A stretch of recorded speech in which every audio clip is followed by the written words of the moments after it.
Hi, my name's Kim J and I'm a visually impaired chef. Now today I'm going to show you how to make fish masala. Very easy to do and it's delicious and it's fresh. Now the ingredients you're going to need for this dish is approximately 5 white onions, 3 red onions, half a fresh lemon, approximately 5 cherry tomatoes, about 3 or 4 cloves of garlic, which we're going to finely chop, 3 green chilies, which we're going to finely chop, about 2 to 3 centimetres of root ginger, again we're going to finely chop. We're also going to need about a teaspoon of cumin seeds, a couple of cinnamon sticks, approximately 50 grams of fresh coriander, again finely chopped. We're going to need salt, chilli powder, turmeric, a large 400 gram tin of chopped tomatoes, and we're going to need some garam masala as well as some vegetable oil. And obviously we're going to need the fish. Now this dish works well with any kind of white fish. So we're talking cod, hake, haddock. It's best always to have it skinned and filleted. And I've got here approximately 200 grams of a cod fillet. This dish and this recipe will lend to even more fish if you want it for a larger family. And these are the ingredients for this fish masala dish. I've peeled my onions and I've chopped it into smaller segments, and I'm going to blitz it down in a food processor. If you don't have a food processor, don't worry, just chop it up as finely as you can.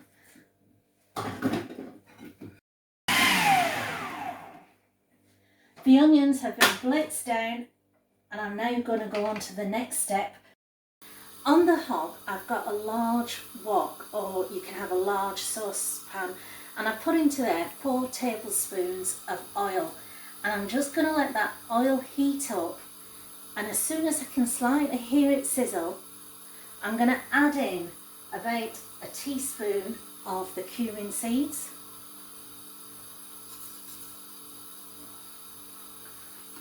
and the cinnamon sticks. Give it a little bit of a stir, and now I'm going to wait. And what I'm waiting for is I'm waiting to hear the sizzle of the cumin seeds and to smell that earthy aroma of the cumin and the sweetness of the cinnamon. And once that I can smell it, I then will add the onions. I've got that lovely hit of cinnamon in my nostrils. Now I'm going to add the onions. Now when you add the onions, because the oil is hot, just step away from the hob and very slowly add it and give it a stir. Now for those of you who don't have cinnamon in your cupboard, it's not necessary. If you're using garam masala, because garam masala also has ground cinnamon, so you can give that a miss. A quick stir, and now I'm going to cook these onions down. This will take a length of time, so we shall cook it down until it becomes a rich brown. These onions have been now cooking for 10 minutes, and as I'm stirring them, I can feel that the liquid is now evaporating. And the onions are coming together, and they have gone browner, but they're still not done. Now at this stage, the sugar in the onions causes this masala base to stick and to burn slightly. To prevent this, all I do is a little bit of a chef trick, add just a little bit of water, and what that will do is it will decaramelize the pan, and it will also help in the cooking process. I put approximately about 2 tablespoons of water into this. So every time I feel as if it's sticking or as if it's catching, I just add that little bit of water and carry on cooking. These onions have had a further 7 minutes and they've gone browner. Now, as I'm stirring it, I can feel that it's a lot denser. It almost has the texture of Play-Doh, a soft Play-Doh. Now at this stage, I am going to add in the chopped garlic, ginger and chillies. And once I've done that, I'm going to cook it for a further 5 minutes, stirring all the time.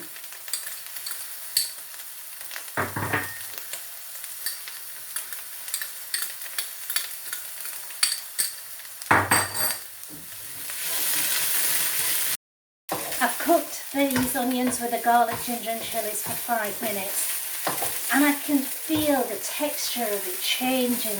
It's coming together, moulding together with hardly any separating. Now at this stage I'm going to put in that tin of chopped tomatoes and give it a bit of a stir. Now we're going to add in those spices. Firstly, salt, about a teaspoon's worth. Turmeric, again about a teaspoon's worth.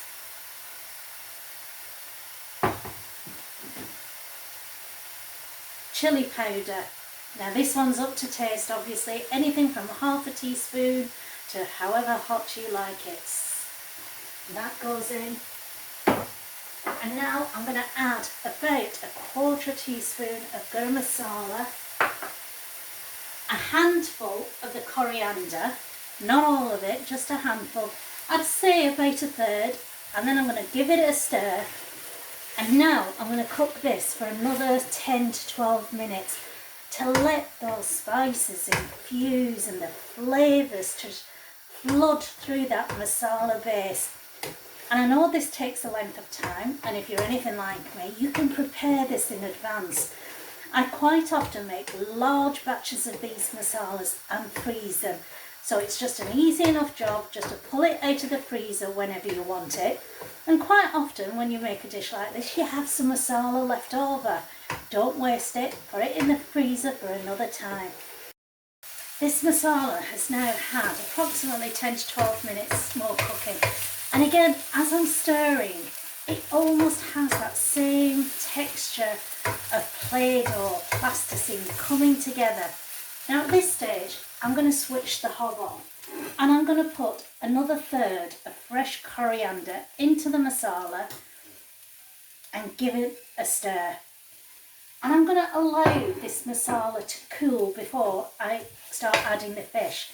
Now the reason is, hot masala, you put your fish straight into it, it starts cooking automatically. So if you're preparing this in advance, it's better to allow the masala to cool down, put the fish in and then cook it whenever you're ready for it. The masala has cooled down. Now I've got my lemon, which I have sliced. I've got the cherry tomatoes, which I've sliced in half. And I've got the remainder of the coriander, and I've got my fish, and I've got a little dish here. Now what I'm going to do at the bottom of the dish, I'm going to put about a small layer of that masala sauce. It's a bit like lasagna this, you're building up your layers. And on top of that small layer, I'm going to put my fish, just lay it right across.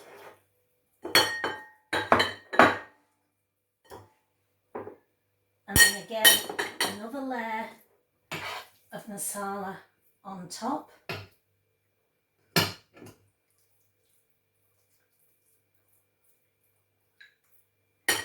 And the layer of fish, building it up.